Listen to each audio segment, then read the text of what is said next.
राम मंदिर के मुद्दे पर आता हूं। 22 जनवरी की तारीख इतिहास के पन्नों में दर्ज हो गई है।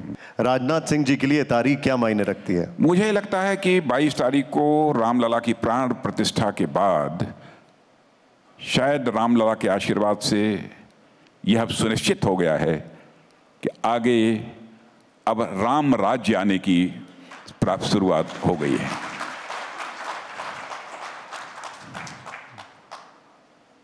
अब रामलला अपनी उस कुटिया से अब अपने महल में लौट चुके हैं।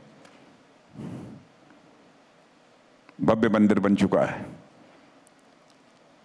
तो राम यदि आ गए अपने महल में तो फिर राम राज्य प्रारंभ होना ही होना है, या होकर रहेगा, देखिएगा।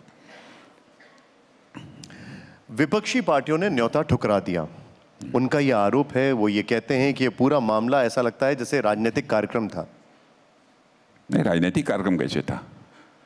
निमंत्रण तभी को गया था, कांग्रेस के अध्यक्ष को भी गया था, सोनिया जी को भी गया था, सारे विपक्षी दल के सारे जितने भी राष्ट्रीय अध्यक्ष हैं सबको आमंत्रित किया गया था।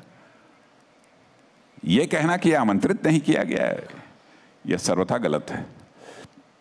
लेकिन यह कहा गया कि जो 22 जनवरी को वहां पर नहीं गया वो राम विरोधी है, सनातन विरोधी। हम लोगों ने कभी नहीं कहा किसी को।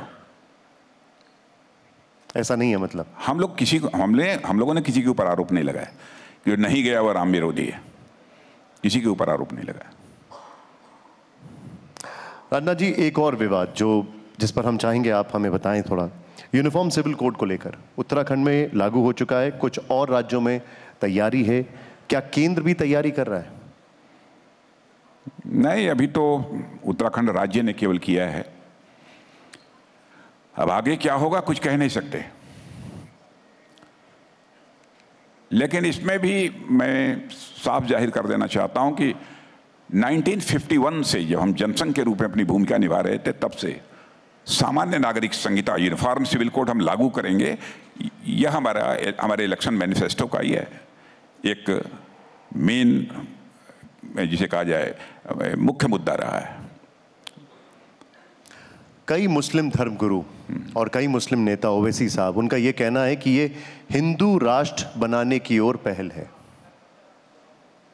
हिंदू राष्ट्र? हिंदू कोई जाति नहीं है, कोई पंथ नहीं है, कोई मजहब नहीं है। यह एक जीवन पद्धति है, एक वे ऑफ लाइफ है।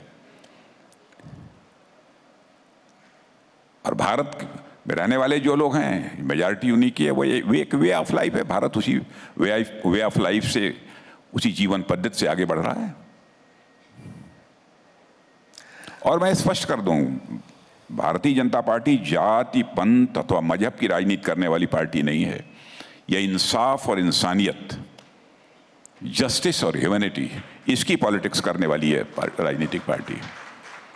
जाति, पंथ, मजहब की हम लोग राजनीति नहीं करते। सभी अपने अपने धर्मों का पालन करें, यह हम चाहते हैं। लेकिन धर्म को लेकर भी किसी भी प्रकार का मनमुटाव नहीं होना चाहिए। और कभी आपने देखा होगा किसी के ऊपर हम लोगों ने कोई प्रतिबंध तो लगाया नहीं। इस प्रकार के जब कुछ मुद्दे नहीं मिलते ना, मैंने कहा अब भ्रष्टाचार का कोई आरोप हमारे ऊपर लगा नहीं सकते। 10 साल में नहीं लगा पाए, क्या करें? तो नॉन इशूज को इशू बनाने की वो कोशिश करते हैं।